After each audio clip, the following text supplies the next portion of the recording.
Hold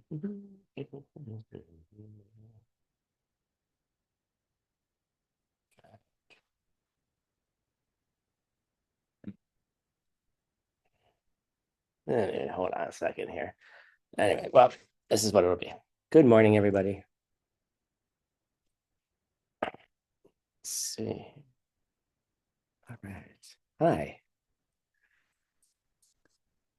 So wonderful to see everybody. Please turn on your cameras. Love to see your faces.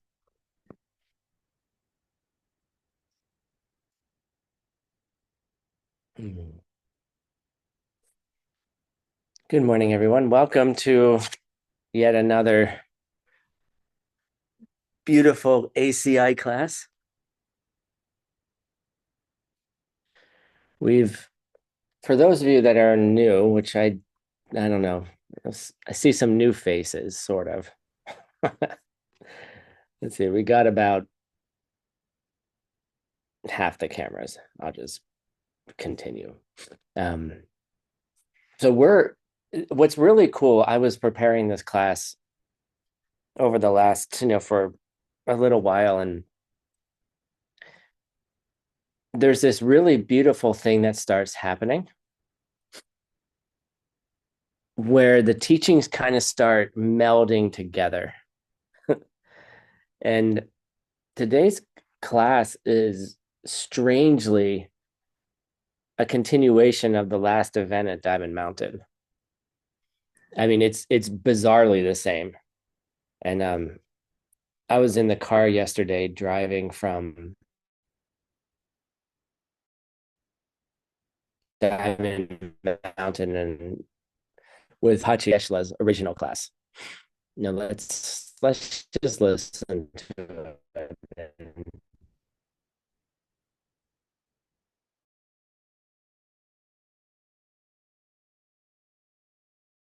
We both kept like saying like, what is the difference between this class and the class we just heard at Diamond Mountain? And it's fascinating. And it's fascinating how the more you study, the more consistent everything becomes. It's like all the pieces start coming together in this really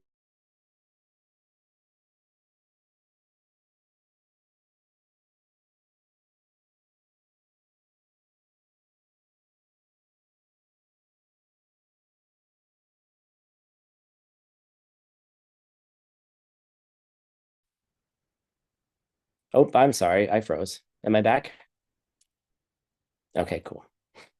I don't know what you didn't hear. Probably some secret message. Um, all I was saying is that I think there's a consistency of the teachings that each time around that we go, it's not like you're reviewing, oh, I already heard this. Somebody asked me, hey, Tim, I already took this course. Do I have to take it again? I was like,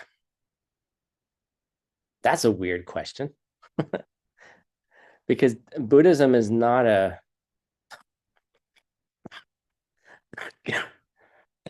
excuse me.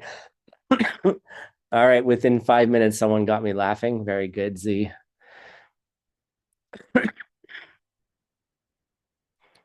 If you haven't seen the movie Blazing Saddles, I suggest watching it.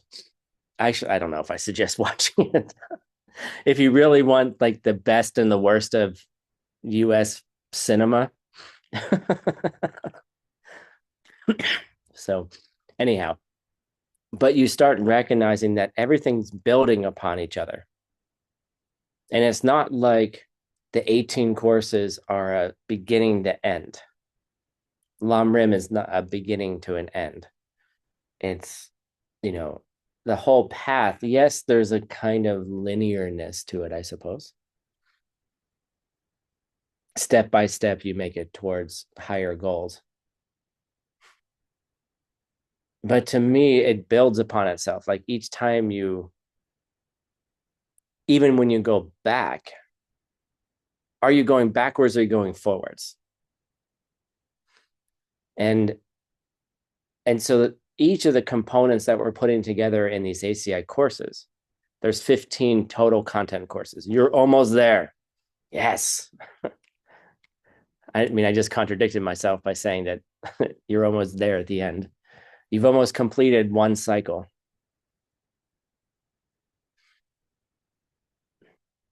You know, that all those pieces really start coming together and it becomes a complete practice, not just a stepping stone, if that makes sense. So you kind of have to think about it. But so we're now in course 14. And if you're new, congratulations, welcome. If you've been around since course 1, even more congratulations.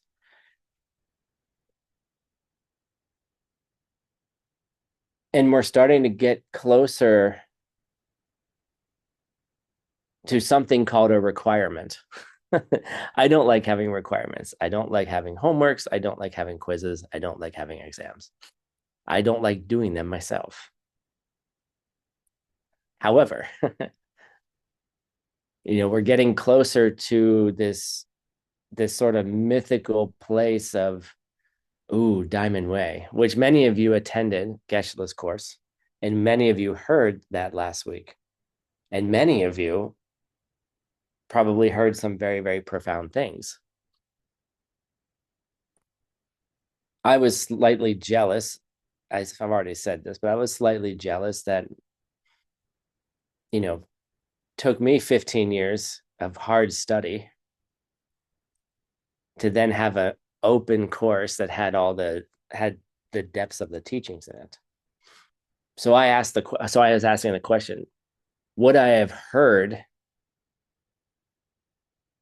the depths of the teaching if I didn't have 15 years of practice? Like, what did other people hear? I don't know. It's hard to tell. I can't really tell what's in your minds. The new people, I was like, hey, I want to know what's in your mind. And, I couldn't, I can't go there yet. So I don't know what other people heard. And if you have interest in doing the 18 advanced courses, there is a requirement, and that requirement is finishing the 18 foundation courses. And I mean completing. And it's not hard. It just, it takes time. The homeworks, if someone was commenting to me that my classes don't cover the homeworks. And I said, well, yeah, not explicitly. All the answers are there, Louisa. I promise. Some teachers put all the homeworks in their PowerPoint. They actually write out the answers. I think that's cheating because I want people to understand. Really, like, think of, like, not just copy the answer down. And I think when you don't understand, copying the answer is okay. How many times did Tim copy the answer key when he did the 18 courses originally?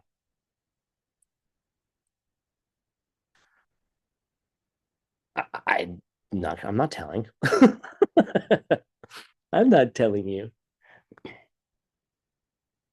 So there is a value that if you don't know, just write it down. I did copy some of the answers because I didn't know them. That's why we published the answer keys. Duh. Okay. Oh, Tim, but I can't get the answer in the platform until after I submit the answer. Push. Yeah, we designed it that way. Who designed it that way? But guess what? If you're smart enough, you can find the answer keys. They exist on a website called acidharma.org. I'll put it in the chat. The best website ever made. And that's the reason why we don't delete it. The first ACI website. Okay. You can get all the answer keys. No, they were incredible. See. By the way, I owe you an email. I haven't forgotten. Um, but the point is that learning, just learn, take your time to learn, just relish in these ideas. People are like, oh, I could just copy all the homeworks in a month and be done. You could, or you could take your time. Or if you finished, someone asked me, I finished the 18 courses. What should I do now, Tim? I said, do them again. Listen again. Like maybe you didn't understand something the first time. And so listening to the first course, the first class yesterday, it was like listening for the first time for me again. I don't know after how many years, and it really was strangely. It felt like home. Maybe I don't know anything else because this is the only thing I've done with my life. So maybe that's not fair, but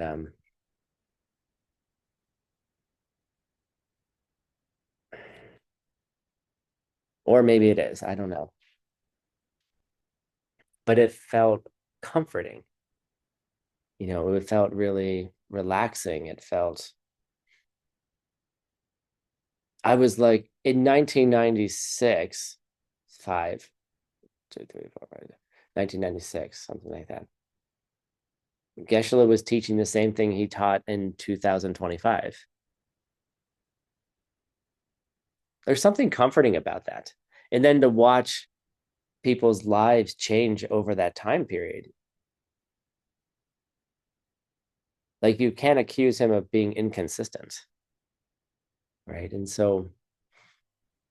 Pachi and I were laughing. It's like, yeah, we change our minds like every 5 days. He's like, here's someone who's been saying the same thing for 30 years, more than that. So, what are we studying this course? We're studying Lojong, and it's a complete departure from our last course. ACI 13, clear thinking, logic, intensive brain neurosynaptic connection making class. Difficult, right? It's hard in that class to see how is this relevant? How does that get there? How does it really apply? And we tried hard, and I think we got some good ideas. And Lojong goes in another direction, and it's instead of these long readings, right, that are just impossible to understand. Lojong is like one liners, like one short pithy statement that says like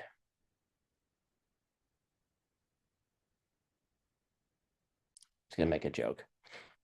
It says something like always make the other person higher. Right? Like, what does that mean? So in the logic course, it's like deep, deep, deep reading. And this one's just more like, here's one sentence that you could put on a t-shirt. And so the tradition of Lojong is a much different type of practice. But don't get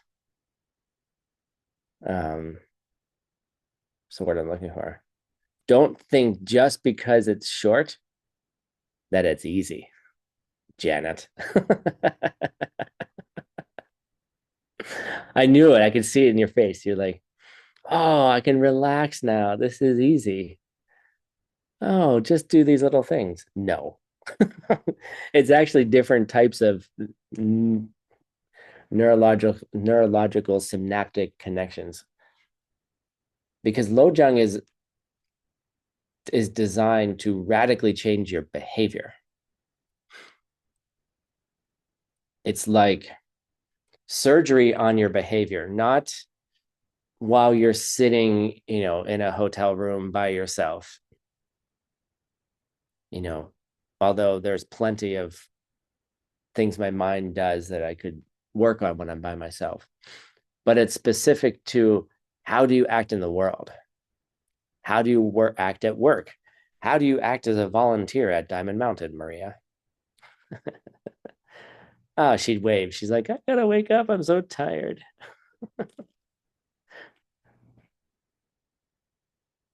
How do you act at work? How do you act with your family? How do you act in your partnership? How do you radically change your behavior? And how do you practice doing that? So it's like logic was all about let's work in our brains. This is all about working in the real world. So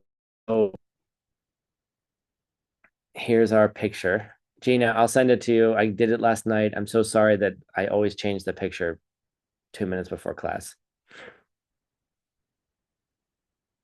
So this is what we're studying. We're studying Lojong. All right.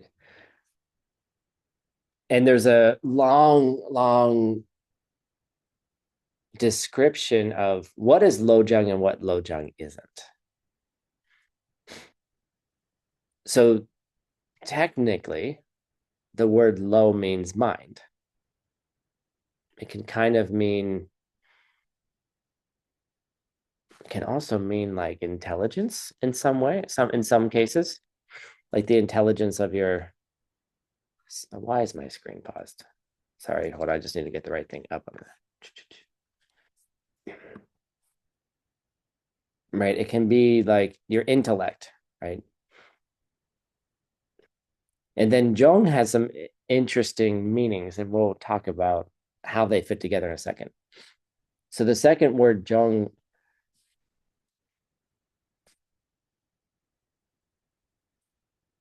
can mean just something like practice, like practicing, training, sort of like, lifting.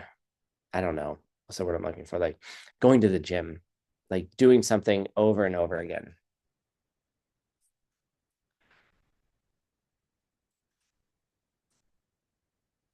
Like to practice something. Um, Jung also is related to the word in Sakjang, which is what we do in meditation, like in the 7 ingredients, right?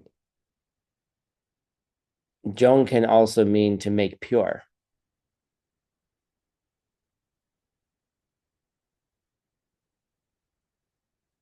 All right. And so there's this, and it's related to Jangchub as well, like a total Buddha. So there's a definition here that's not quite. So normally you maybe have heard this to mean like mind training. Jong meaning to practice, Lo means mind, intelligence, intellect. That does some kind of mind training. And that sounds like exercises you get, in school. Like do this puzzle, make yourself smarter, make yourself more engaging, right? And it's not really about, yes, it's about your mind, but it's also about the way you think. It's about how you act. So there's the reason this course is called Developing the Good Heart is because Geshe Michael was trying to find a translation that encompasses more than just boring mind train puzzles. And that's and it's not about that's incorrect. Like, yeah, it is mind training because you're going to be going into your mind and trying to change the way you think, the way you perceive, the way you act. But to him, it always sounded a little boring or a little dry and not accurate enough. And so what this is actually doing is that and this is why Lojong is difficult. And we're going to learn a lot more about the history of Lojong throughout the entire course. But the reason it's so difficult is that even with this name of developing the good heart, what we're really doing is like, we're doing some like radical behavior shifting.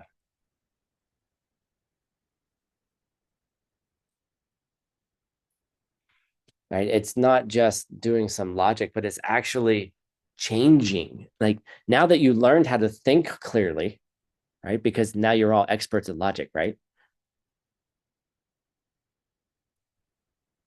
Right? Not enough people smiled, a little disappointed, extremely disappointed in you. Not really. Now you have to go apply it. Like you can sit in your room and you can do your consider sound. What was the logical statement that we did the entire class? Consider sound. It's a changing thing. Why? Because it's made. Nice. Okay. And then you learn all the things. Right? Then you're like, okay, now you've learned the parts of it. You've done all the work. You've made some charts for yourself. Right? And then then you go to work and your boss yells at you. Consider the sound of the voice of my angry boss. Okay. Is that what comes to mind in that moment? When your angry boss is yelling at you? Or an angry coworker? Consider the sound of the voice of my angry coworker, or my angry boss, or my angry partner. And then you're like, it's a changing thing because it's a made thing. Like, who even the translators are laughing, right? Would you do that? Because if you did,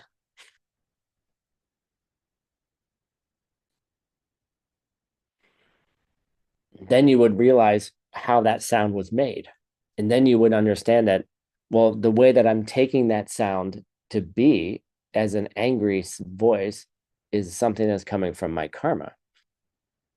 I want everyone to do this practice. All right. Next time someone gets angry with you, be like, oh, consider the sound of their voice, of their angry tone. Right? It's a changing thing because it's made. Good luck. And then write me. Tell me how it went. Were you so emotionally clear? Were you so emotionally relaxed?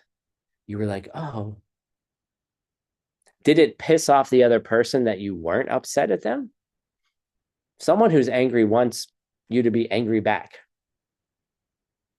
They want solutions. They want, or they want you to be sorry, or they want you to be submissive, or they want you to be, they want to be right, and they want you to know that you're wrong. Right? And you're just sitting there like, your voice is a changing thing because it's made. Right? Right. Like that's how that's gonna go. Let me know. Um, and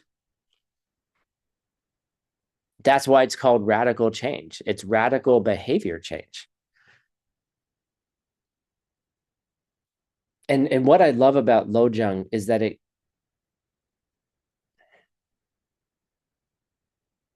engages a different part of ourselves that's not necessarily always like it's not clear thinking logical. Like you can logic your way out of everything and just be like, oh yeah, it's coming from me. Oh, it's a pen, it's a chew toy. I can do this, right? Angry boss, I must have planted a seed in the past, yelling at my kids, or some past life, who knows? Must have planted that seed. That sucks. I'm sorry. But then what do you do after that? Right? Or what if you're just, you're so stuck in affliction, you're so stuck in negative emotion that you don't know what to do. You're like, yeah, I could do that, Tim. I could do all of that stuff. I could be like, yeah, yeah, yeah. Consider the sound of my angry boss, the sound of their voice of the angry boss. But then what do I do next? I need I need some guidance. And so what Lojong gives us is a way to behave with people that plants incredibly powerfully deep seeds without having to think too much.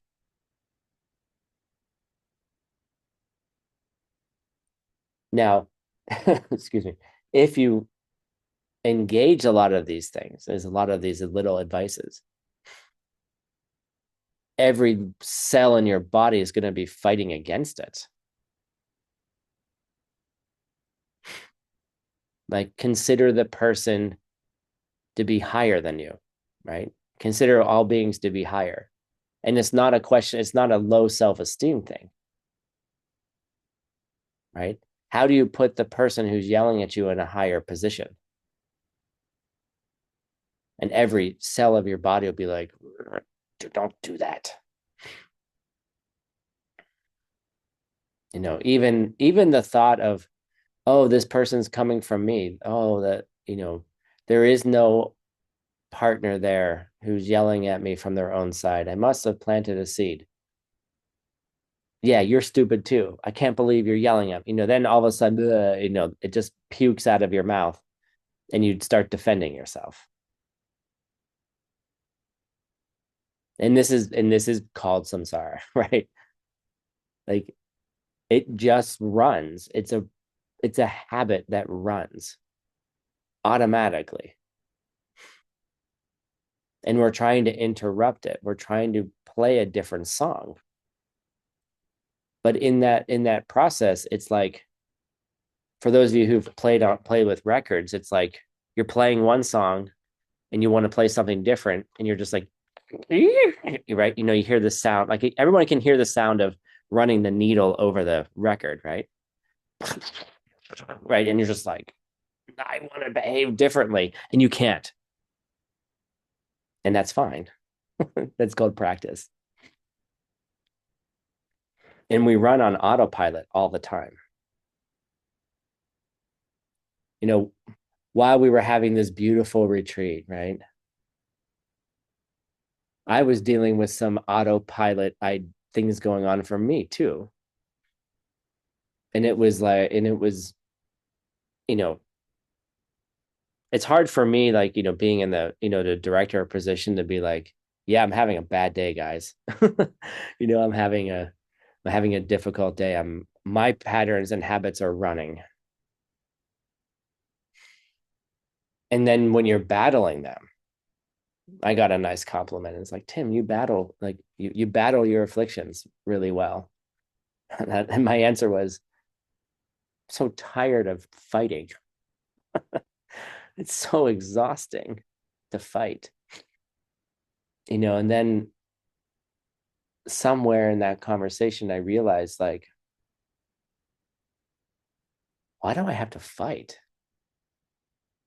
What if I just changed it? What if I didn't see it as a battle? What if I didn't see samsara as a battle?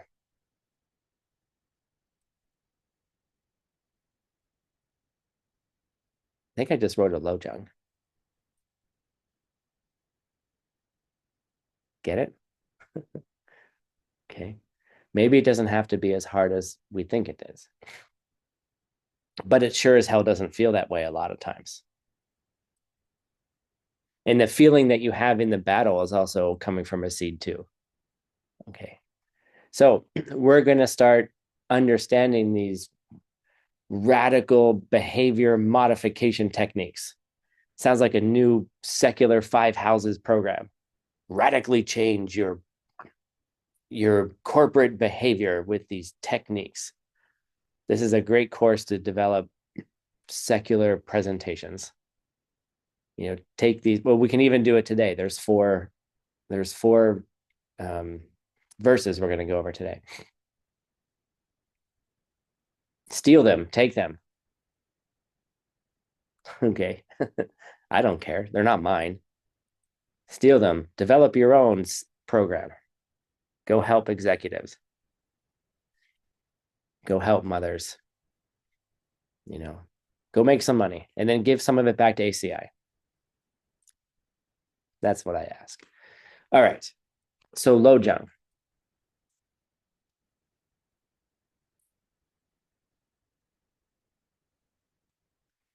And there's this, we're trying to get to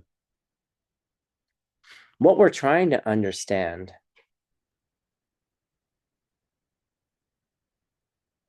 is that everybody around us is actually experiencing the same things we are. Not in the sense of pen and chew toy, but in the sense that everyone is suffering. Everyone is in pain in some way. Your pain, I'm sorry, is not unique. But it sure as hell feels that way. When my problems are loud, it feels like I'm uniquely suffering. It feels like I'm the one who's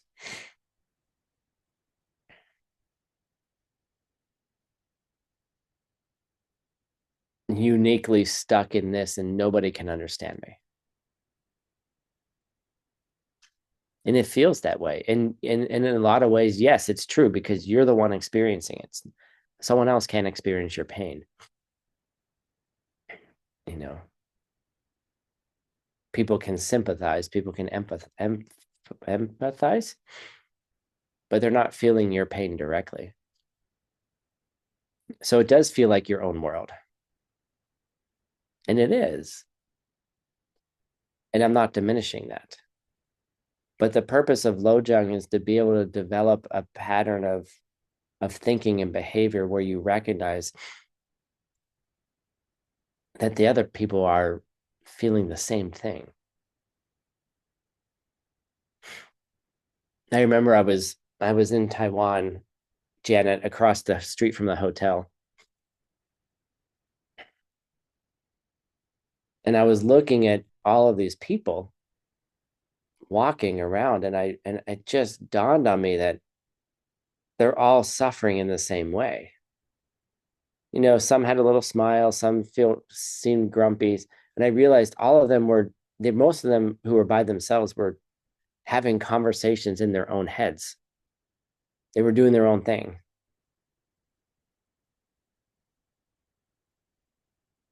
And I had this like urge just to be like, I wanted to hold up a sign, right?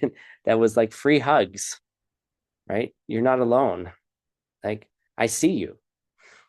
I want to help you. Like, you're not alone. I feel the same.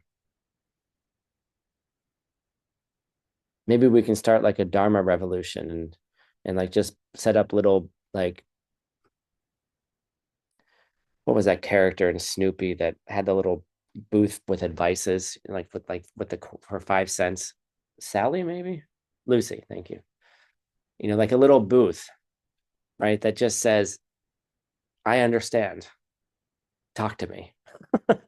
Right? Which means I see you. Like I see you. I see that you're going through it. I see you're doing it. Like I do it too. Let's go get a coffee and like do it together. Right? Let's commiserate together. And then you help people because that loneliness can become so overwhelming that then your perception, you think that that you're stuck, that no one can help you and no one will. And then a very weird thing happens when you get a group of people together who are all suffering in the same way.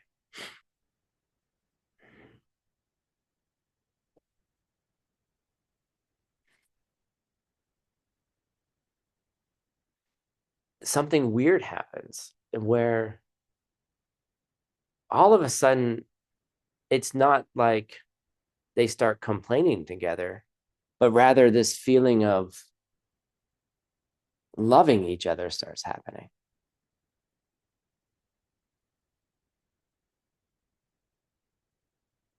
You know, if you've ever been to a funeral, I've told this story before. One of my classmates, I don't know, we were 12, maybe 11, maybe, I don't know, 10, 11 years old, something like that.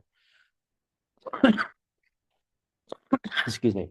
Her younger brother died. He was 6, and for a young child to die is probably the worst thing for a parent. And, it's terribly traumatic. And there was this moment where, like, we were all in the funeral home and I was watching, I'm 10 years old, and we're all watching. And I realized that, there was love in the room because everyone understood each other. They understood what the loss that they were all feeling. And they were also feeling the loss of the potential loss that they could be experiencing in any moment. Greg was 6 years old.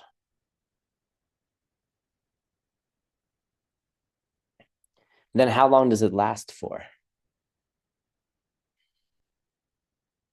How long does that feeling last?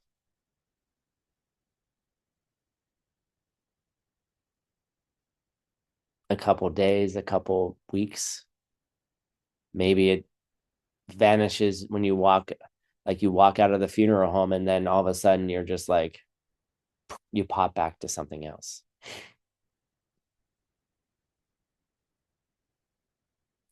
But that's the feeling that we're going for. Like, that's the feeling we're going for all the time, where we're standing on the corner in Taipei and we're like, free hugs, right? I understand. Let's talk, right? And you feel that all the time, you know. AC, oh, well, that's kind of cool. Whatever that was. Like free hugs, like maybe that's what ACI's t-shirt, you know, free hugs. Make it simple. I understand. I understand that feeling. And let me tell you, like, when someone says, I understand, and they truly mean it, and you see it, it changes the way you feel. It changes the way I feel. When someone hears me and finally says, and I don't feel judged, or, I judge myself. I don't need other people to judge me. Forget that. I'm heavy on myself. But that feeling of, I see you, I understand you, like, it's okay. It's normal. This is a normal feeling.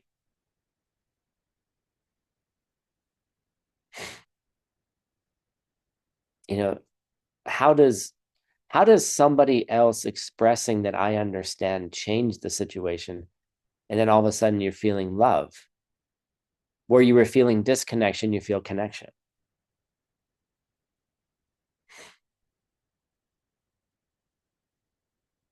It's a unique kind of feeling. And that's what we're trying to go for. Like, we're all about the feels in ACI 14. Okay.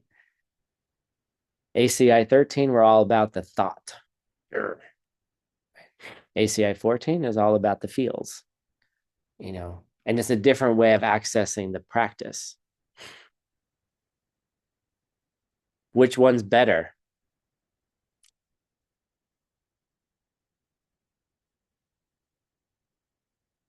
Don't diamond deal me, Tim. Do both. Okay. Which one resonates more? Which one's easier for you? Well, that's up to you, right? They both plant great seeds.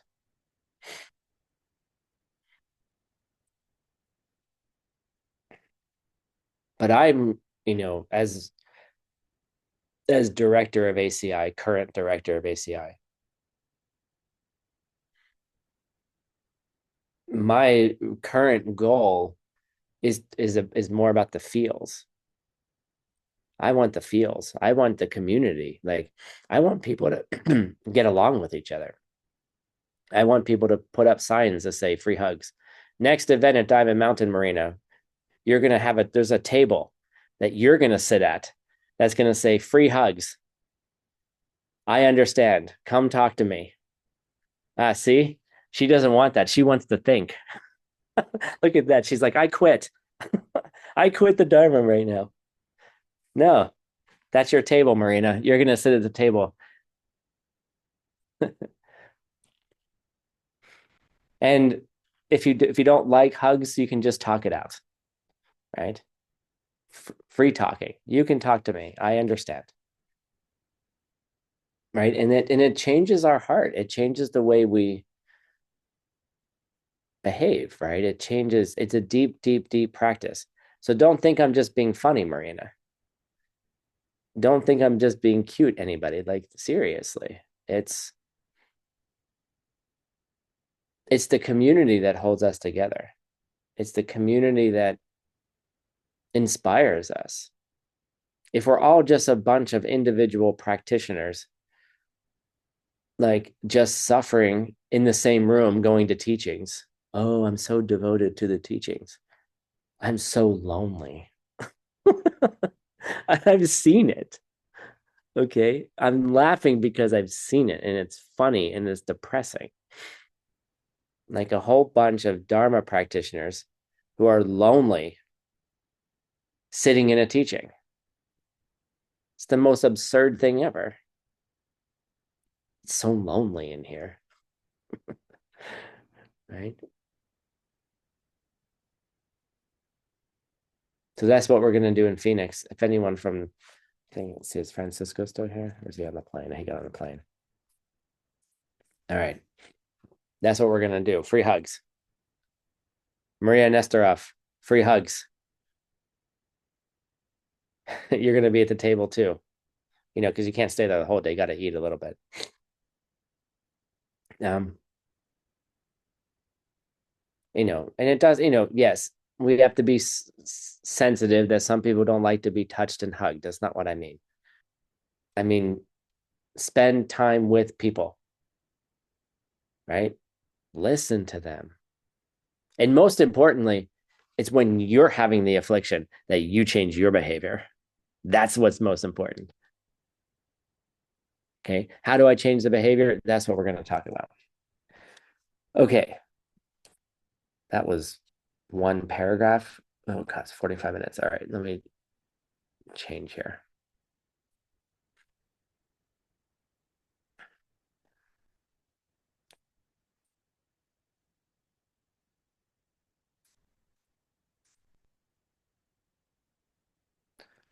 Hold on. Let me see what I want to do here. Okay. These classes should be longer.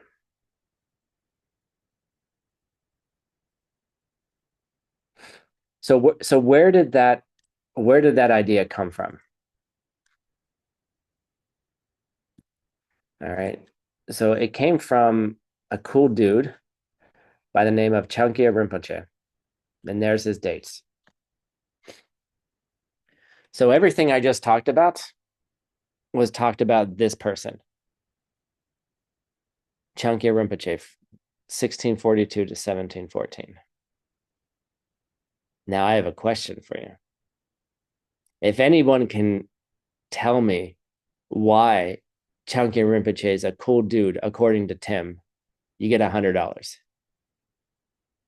Why is this guy cool? I mean, I just said all those things, but that's not why he's cool. That's one of the reasons he's cool. I looked for a picture of him. I couldn't find it. Ooh, nice. No one Vu got it. Send me your PayPal. He's a well, Pabonka Rinpoche is a reincarnation. You don't have PayPal. Let's find a way to get you $100. Pabonka Rinpoche is a reincarnation of Chankyya Rinpoche, who's one of my favorite lamas of all time. Okay. No need, but I just Right, here's a good picture of him. Okay. Pabonka Rinpoche is the person who gave the 24-day lecture of the Lam Rim we studied for 14 years. He's also very, very important in our Vajrayini lineage as well, which you'll learn a little bit more about later if you stick around. So the Chankyya, excuse me. So the Chankyya Rinpoche um, was a kind of ambassador. Excuse me. He actually served the Emperor of China back in the day. Um, so he was really you know, he was really building like bridges between the Western China and Eastern China.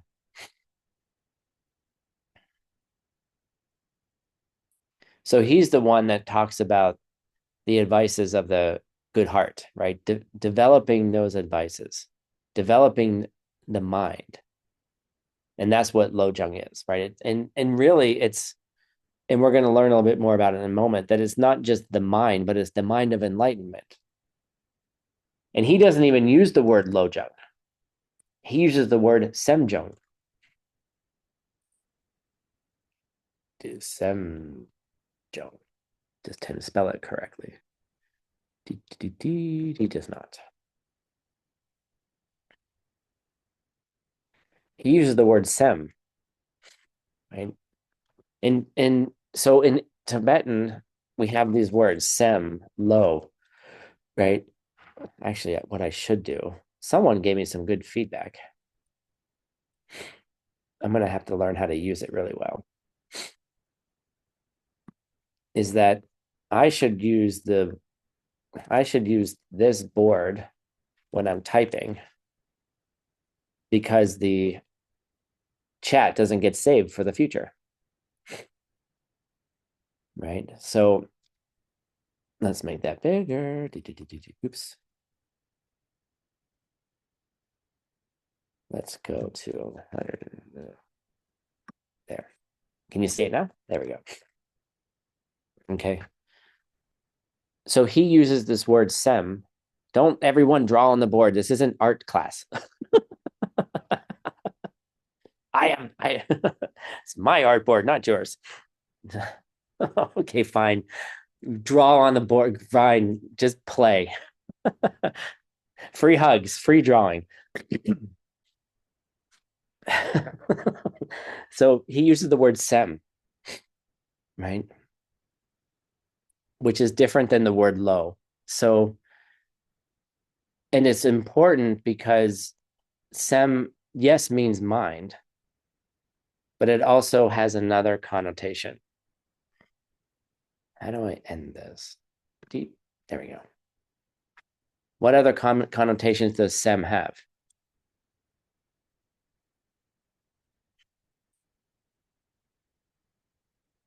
The Semba Chempos. Semba Chenpo, the great thinkers, the bodhisattvas. Semba, like bodhicitta. Chitta means mind.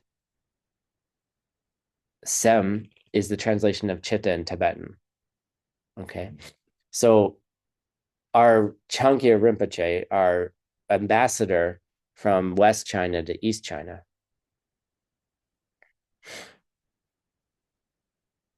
uses the word semjong, referring more to the mind of enlightenment, the mind of, which is bodhicitta, the wish for enlightenment, which is a little bit more profound than saying mind itself.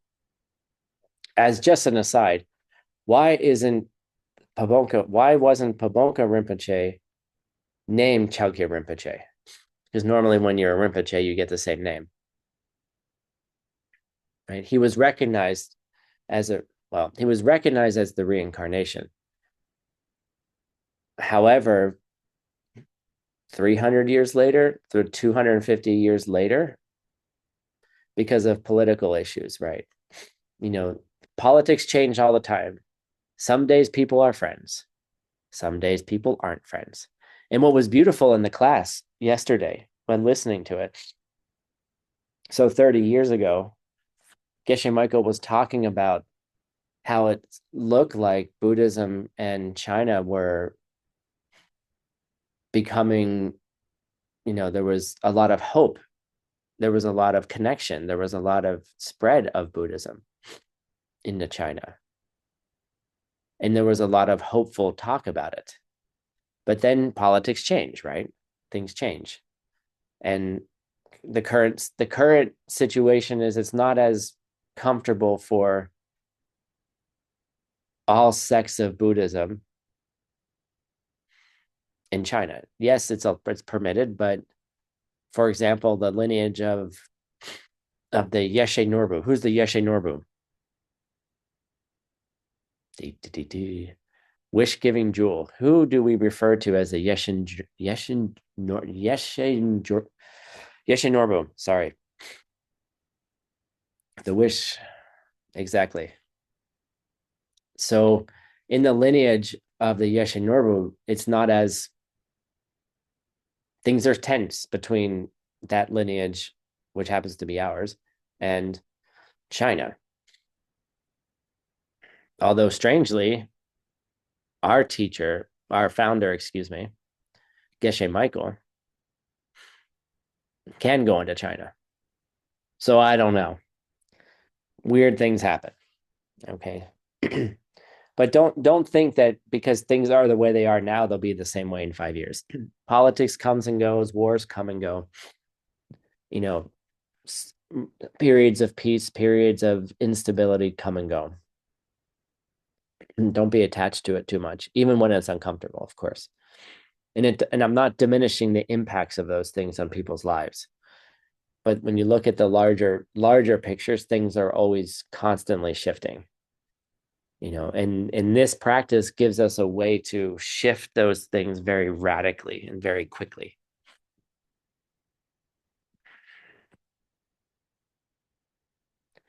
So there's a book that most of these lojangs that we're going to be studying in this course come from, and it's called A Compendium of Text. So interesting title, A Compendium of Texts on Developing the Good Heart. And it was put together in about the 14th century by a great bodhisattva called Munchen Kuncho Geltsen. And because I'm feeling so nice, I'm going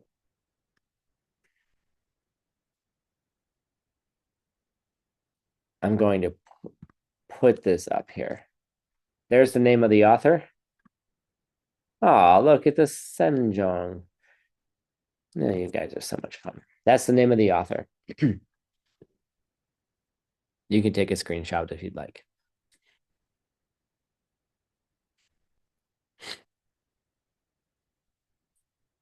So most of them were compiled. And we're going to talk a little bit later about the history of Lojong and why it may, excuse me, it may have been,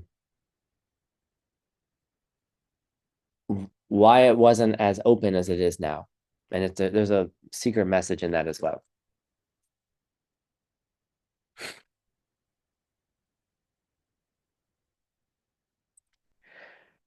So we're going to study a text.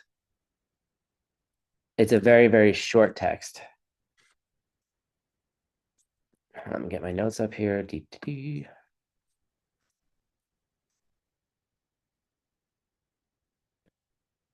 And it's called The 8 Verses. Very short. And it's written by, or is taught or put down by an author, a guy called Dorje Senge. It's one of my favorite. It's like one of my favorite names. Diamond Lion. Dorje is the diamond. Do means gem or stone, and J means Lord or King, right? The king of stones, the king of gems, right? Dorje, so diamond, and Senge means lion. It's a beautiful name. Why do I like it? Roxana should be able to get it. Why do I like the name Dorje Senge?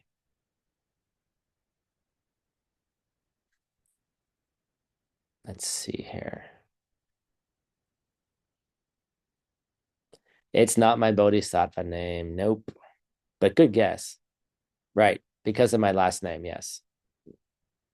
My last name is German, and Luva means German. Excuse me. Luva means lion. So that's why I like the name Dorje Senge. I'm not telling you my secret names. Maybe I'll tell someone someday. Um, so Dorje Senge compiled a lojang called the Eight Verses. And he was part of a group of Buddhists in Tibet called the Kadampas.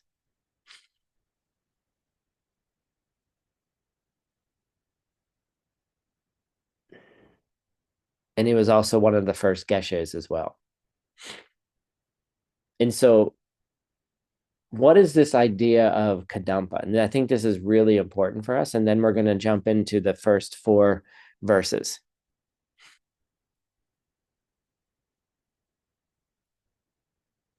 So there's different types of teachings, right? And there's this tradition that the more and more you get into the teachings, the more you listen, the more you mm, the more you practice, the more it starts to sound like every advice that you hear strikes you as personal. Everything you hear starts to feel like, oh, the teacher is talking directly to me. And then you're like, oh, there's 113 people on this Zoom today.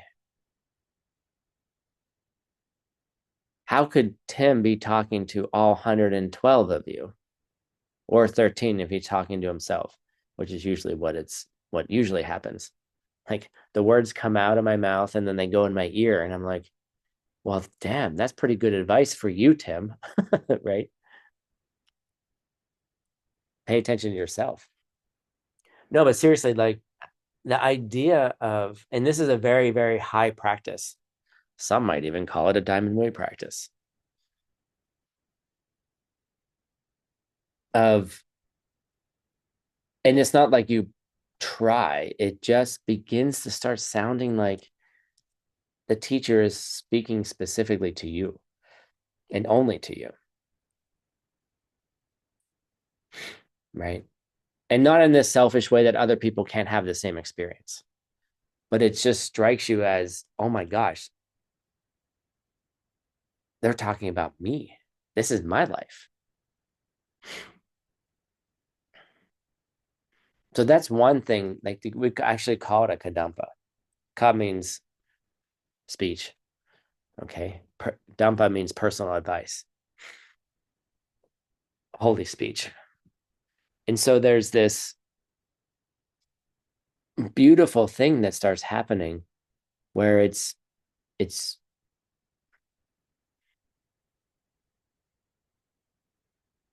just strikes you as another piece of the puzzle. See. And then there's this other thing. So the kadampas are also, it's like everything you hear becomes, we call it a dampa.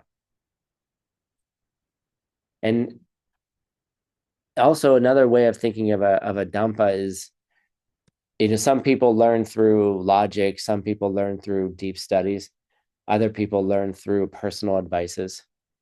But the idea of a Dhampa is it's when you're walking, you're walking out of Kyoto, out of an event in Kyoto at night, next to your lama and next to your teacher, and they look up at the sky and they point to the moon, and then they whisper something in Tibetan to you, and then they explain to you what it means. Only you heard it. Nobody else heard it. It was a personal advice for you, right? A personal whispered instruction.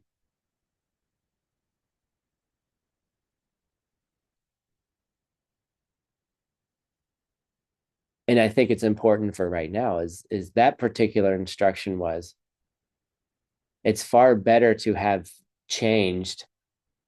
How did he say it? It's better to be it was better to have been an asshole and become a nice person than to have just been a nice person to start.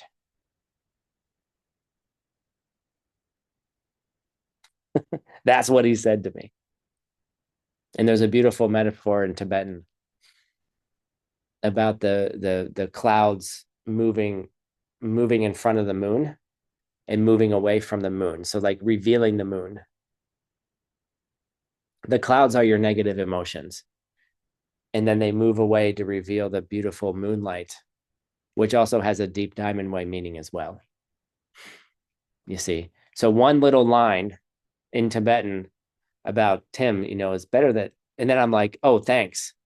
And he looked at me like, yeah, you were an asshole, don't worry. I was like, oh, thanks. That was nice, I guess. Ouch. No, but I think it's important because Lojong is all about basically looking at your own selfishness, looking at your own, how you're only thinking of yourself, how you're only considering you in a suffering situation, and then starting to see something different.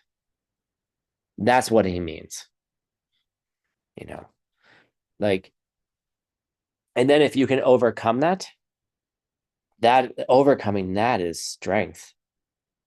Overcoming that is success. When you can stop your negative emotion because you know that other people are suffering too, right? That's the win, right? That's the jerk of your own mind, right? Your own heart, your daksin, right? The thing that you hold on, the self you're holding on to, the dak chenzen.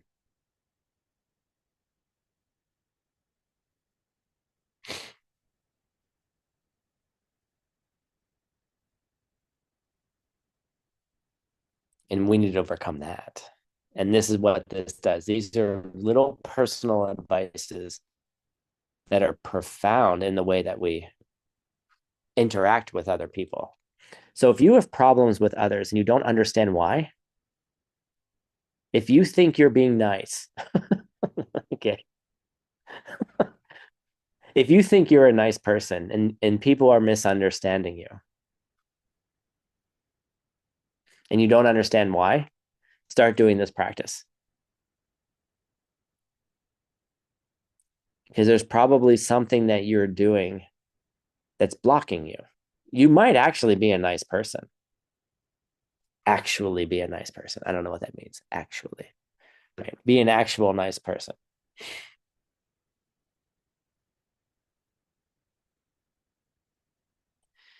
Oh, Jackie, we have to back out of the Majjhimika a little bit. You're correct. You are correct. Right? You are correct. But the fact that people respond to you in a certain way is coming from you too. And that response is being generated by lifetimes of habits. Okay, you're absolutely right. Good. Oh, there's always the secret. There's always the secret student who makes it real. Like I was backing out into lower school presentations briefly, and sometimes we just get tired of thinking it's coming from me, or it's couldn't be coming from them, right? It's just yeah, hands like, oh my god, I'm just so tired, right? This is a different way of accessing behavior change, which fuels wisdom anyway. You see, okay, so don't worry. You don't let your wisdom go. You actually increase your wisdom. So anyhow, where's my picture? So let's have a look here.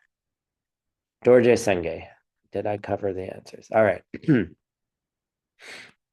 First verse. Let's have somebody read it. Jackie, since you're the last person I was talking to, could you read the first verse? May I think of every living being as more precious than a wish-giving gem for reaching the ultimate goal, and so always hold them dear. Cool. So this first line here, may I think of every living being, every sentient being, as more precious than a wish-giving gem. So what's a wish-giving gem? Here's my picture. Oops, I didn't have to stop that. It's the next one. Okay, it's like an Aladdin's lamp. It's like you get those magic lamps. If anyone ever finds one, let me know, because all I'm going to do is I'm going to rub the lamp. The genie's going to come out and be like, "What's your wish, Tim?" And my wish is, I want everyone to be totally enlightened now. Like, poof, the end. Okay. If anyone finds one, don't waste your time on a stupid wish for yourself. Just say, I want everyone, all living beings to be enlightened. The end. Okay. Just let me know if you find one.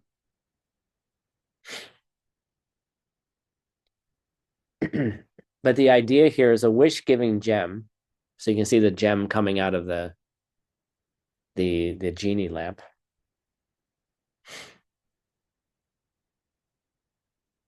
If, or they call it a wish giving tree, it's kind of the same thing. That if you walk up to it, it basically goes, I will grant any wish that you have, right? And the problem is, you can't imagine what the great thing is to wish for. I mean, even this idea of total enlightenment, what the hell is that? What is that like? I was having a discussion with someone the other day about the different form realms in the levels of the form realms and the types of beings, and whether there's 16 or 17 or 18 different blah blahs. And I was just staring at this person. I said, why do you care? Well, because the text is contradictory. And I said, maybe. I said, but does this impact your bodhicitta at all? Does this impact you serving other people? Does this impact your wisdom? He's like, well, some of us could go there. And I said, yeah, we could. I said, but why don't you get out of suffering today? Right. And so like it's just a switch of perspective. They were so obsessed about something that you could be reborn there, I guess, but let's do the things to not be reborn there. Like, and I was like, I don't care if there's 16, 17, or 18 aspects. I mean, I care a little bit. No, right? It's interesting information, but I don't care in the sense of I just want to get out now. And then I'll help all those beings in those realms anyway. Or try to. You see. So if you ever came upon a genie's lamp and Robin Williams comes out of it singing a song, okay, and is like, I'm going to give you anything you want, wish for. You can't imagine what to wish for.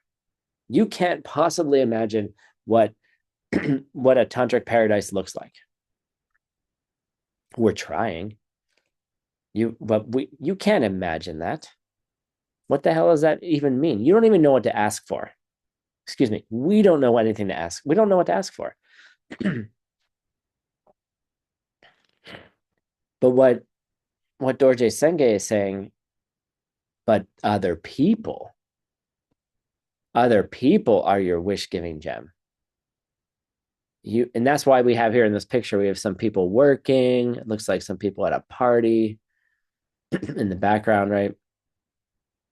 You need people in your life. They are your wish giving gem. They're the ones who can give you are your access to those amazing states. You need other people. You need them. You need assholes in your life. Okay. You need difficult people. You need people when you think you're being nice and people are responding to you in a negative way because they're a reflection of you. They're a reflection of your karma. You can't see yourself. It's impossible to see yourself. Okay, you can look in the mirror.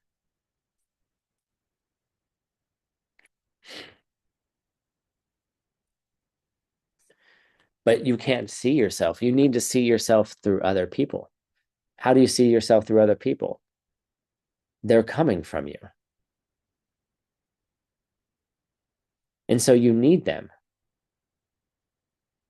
Whatever's happening at Diamond Mountain, you should be paying attention to the class marina and not talking to other people. I'm talking to you right now. You need other people. You need other people in your life. And I'm glad you're enjoying yourself. That's awesome. I'm happy. I'm happy you're happy. And that's important too. But we need those difficult people to reflect back to us where we're blind to our own negative habits and our negative emotions. So you should cherish them. Why do you guys always ask good questions? Sandra asks in the chat, well, what about Arya Sangha? He was 12 years in a cave. He didn't need anybody. Oh, yes, he did. Yes, he did, Sandra. What did he need? What did Arya Sangha need?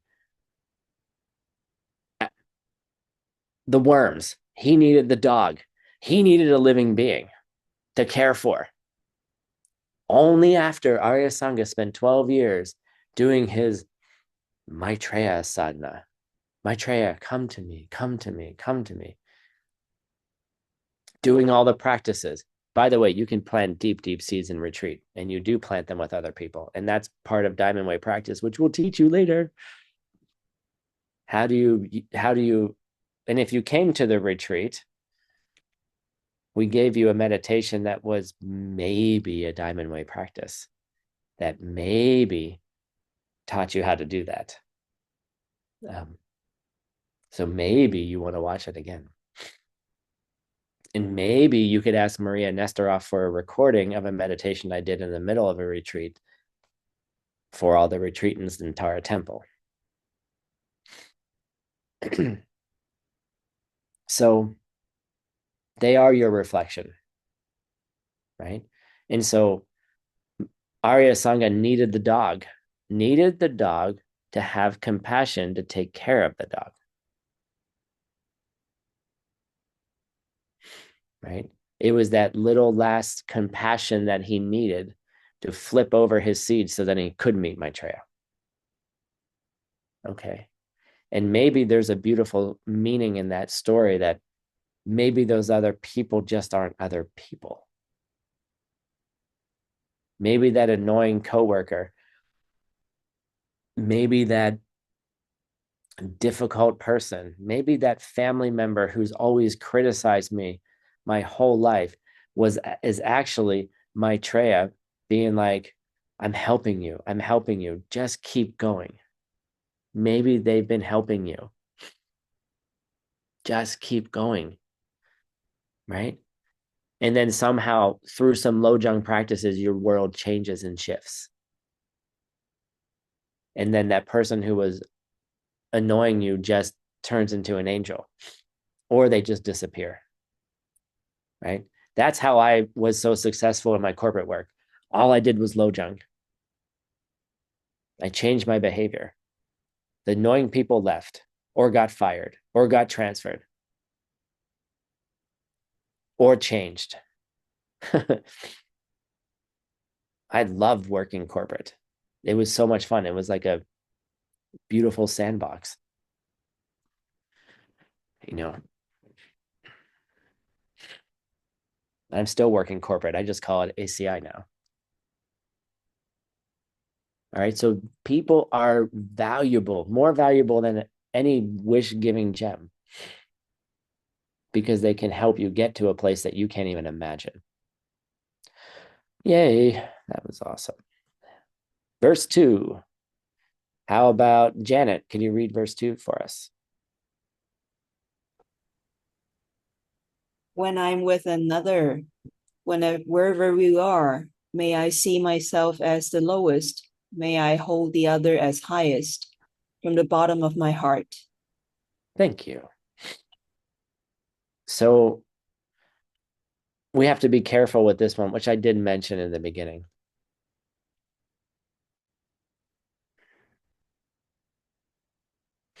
It's not about saying, look, they are higher than me, and therefore I should have low self-esteem. We should avoid that thought entirely.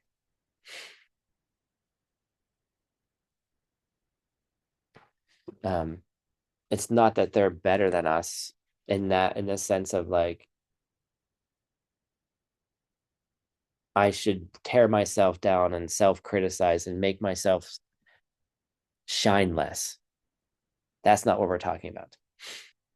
It's not about, if people are your wish giving gem, of course they're going to be higher. You should treat them that way.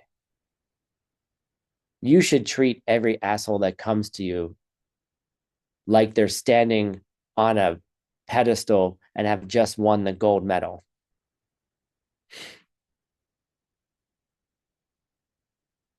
Thank you. Thank you for being another. Excuse me, I'm going to stop swearing. By the way, translators, I apologize for my language. I apologize for some of the examples I use, but sorry, not sorry. And I know sometimes it's uncomfortable to say things that maybe you're not comfortable saying in your normal life. Okay.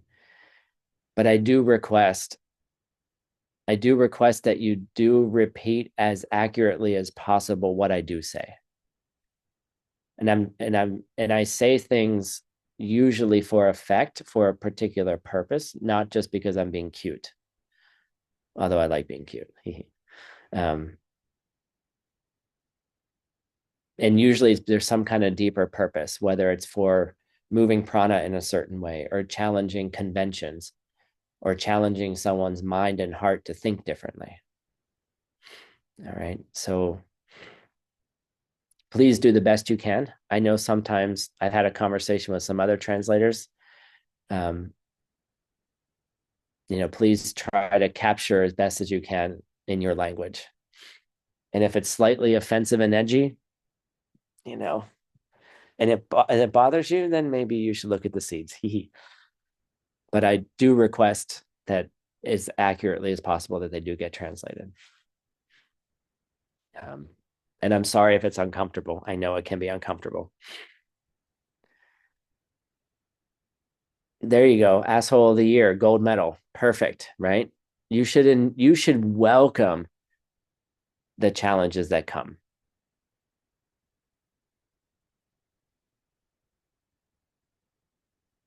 You should welcome when somebody is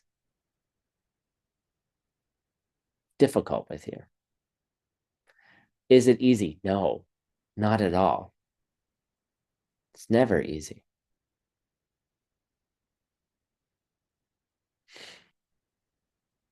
But if you can switch that view and say, oh, you're higher than me.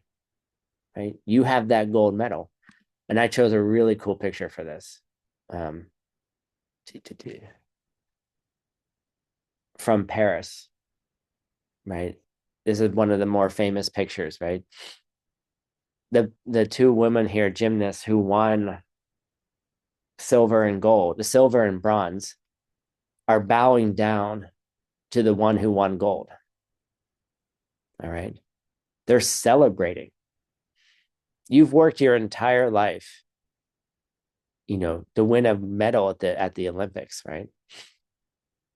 And I can imagine the disappointment that like that one little like wobble of your foot when you didn't land the, you didn't land the landing perfectly, right? Moved you from gold to silver, right? Just a little wobble, perfection, right? Or you could just take this point of view and be like, celebrate the perfections of the assholes in your life. That's what I'm saying. Like, bow down to them, right? Because those jerks in your life are actually celebrating just like this gold medal winner, because they believe they're correct. They believe they're right. Right? Okay, good. You be right. And why am I seeing that? Because it's coming from me. So just enjoy it. Treat that person like they've just won a gold medal. And you're just sitting around bronze and silver. What is the difference between bronze, silver, and gold in the Olympics? The three best people in the world. Okay. The difference is a slight wobble or a slight, like, your rotation wasn't fast enough, right? How many of us can jump off spin around on a bar and then do a triple backflip with a half twist and not fall on our asses or break our necks? They're extreme athletes that train their entire life for that. Become extreme Dharma practitioners. Okay. Like, train your whole life for this. What is the difference between you and that asshole in enlightenment? Or just happiness? Not much.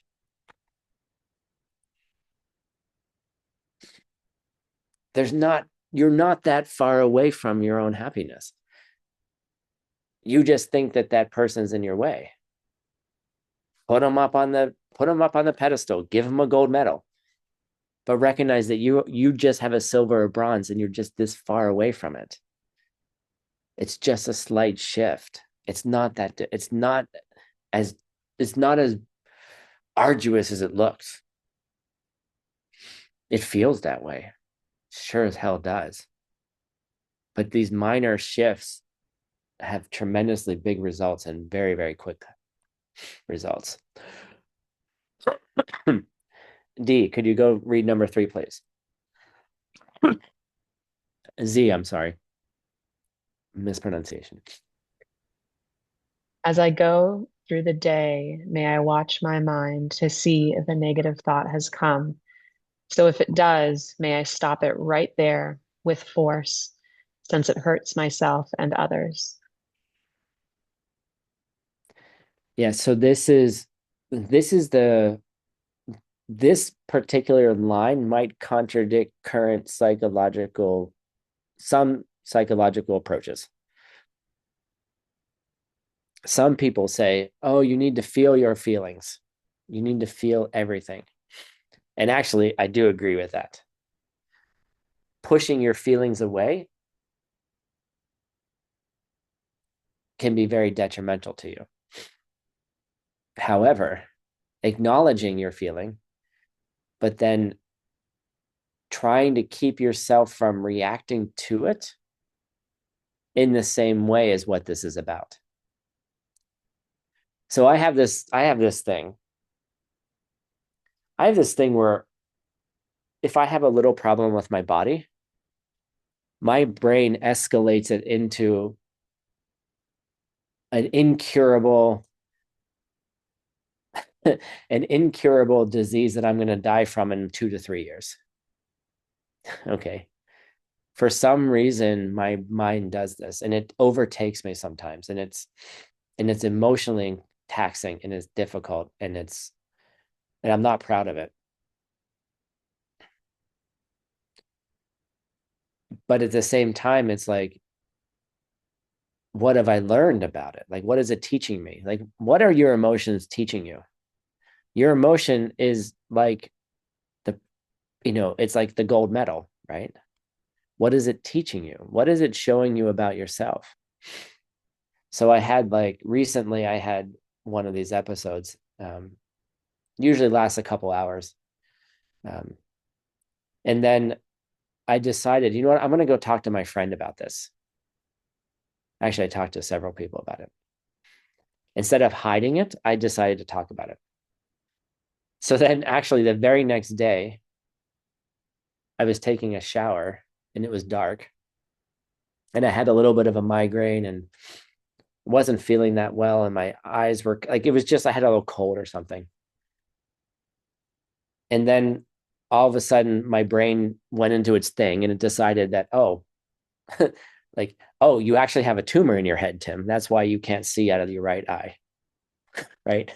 And so I'm like imagining, oh, I have a tumor, got to go to the neurologist, I'll have a surgery, it's going to be terrible. Like only 33% of people survive this surgery because I know these stupid facts. Right. But as it was going on, I realized what was happening and I stopped it and I started laughing. I was like, oh, yesterday you were dying from a degenerative neurological disease. Today you have a tumor. Oh, this is hysterical, Tim. Right. So I stopped it. Right. I did laugh. You're allowed to laugh at me. It's funny. Right. It's funny when you recognize it. When you're in it, it's not funny at all. But you stop it. Right. Interrupt it. Like, and so my picture for this, and it's inspired by this line here that says, may I stop it right there with force because it hurts myself and others. Okay, if you have something happening, I'm not saying don't go to the doctor. Please go to the doctor. Okay. But in my case, if I'm creating new terminal diseases every 3 days, maybe there's something else going on. And then I need to investigate what it is. Right. So here's Yoda stopping Force lightning from the Sith Lord Palpatine. All right. He's with force stopping that negative emotion. Okay. Understand the negative emotions. Understand where they're coming from. Understand what they're communicating to you. Right. I'm not saying ignore them. And that's not what this is saying. Don't ignore your negative emotions. Your negative emotions are messages. Your negative emotions are telling you things. They're communicating needs. They're communicating fears. They're communicating areas where maybe you were traumatized in your younger years.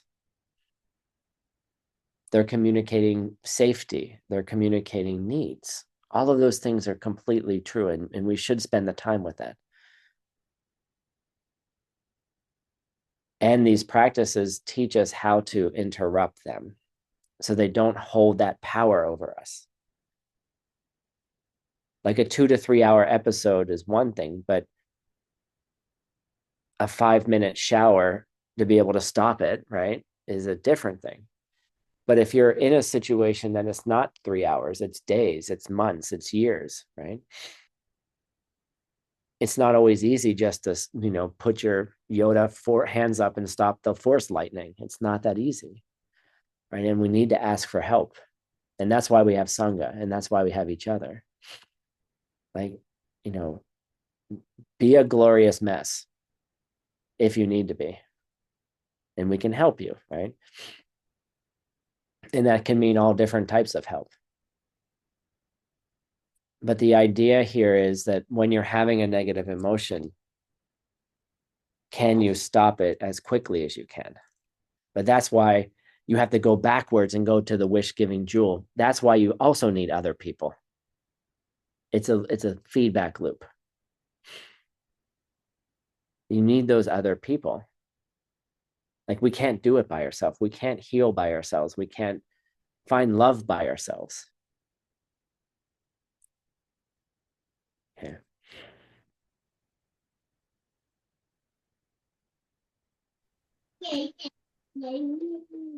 So we're going to pause there and we'll pick up on Thursday, I think, is the class with the 4th verse. And we'll continue with Dorje Senge's Lojang. Just so you know, I think we're studying 6 or 7 Lojangs in this entire course. So there's lots of opportunities for new ACI t-shirts. All right. So thank you all for coming.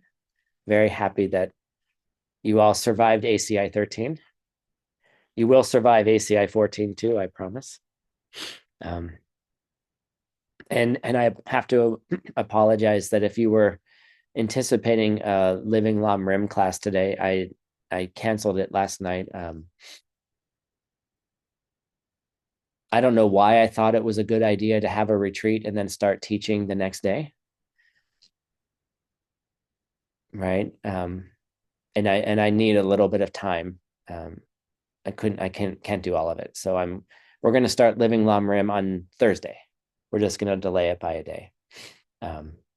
So free time. Yay. Everyone likes it when you don't have to come to class, right? Okay. Yeah, so we'll see you Thursday. We'll continue with this Lojang and take those 3. Okay, here's your practice. You can meditate on it or take it to your family, take it to work, take it to the people on the street, right? This course is about where the rubber meets the road, rubber meaning the tires, where I don't know, there are many expressions around this. Like, this is when it becomes real. Like, take the ideas, like these 3. People are better than you need other people more than a wish-giving gem. People are higher than you in the sense of they, treat them in a certain way. Doesn't mean you have low self-esteem. And the third thing is stop negative emotions in their tracks. Okay. And that also means if you're having it, this is what I do. When I have a negative emotion now, I call a friend. I'm like, I'm having my neurological episode again.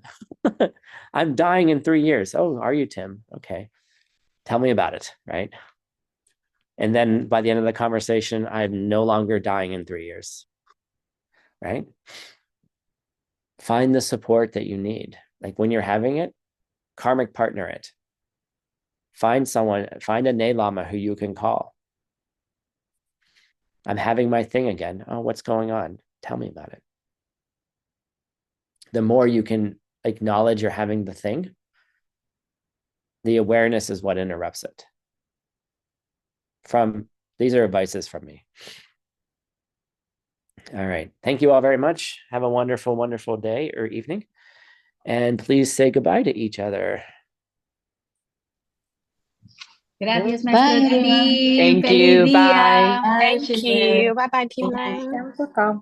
Dėkoju. Thank you. Thank you. Bye bye. Thank you. Thank you, teacher. 谢谢老师，谢谢翻译。Kitty.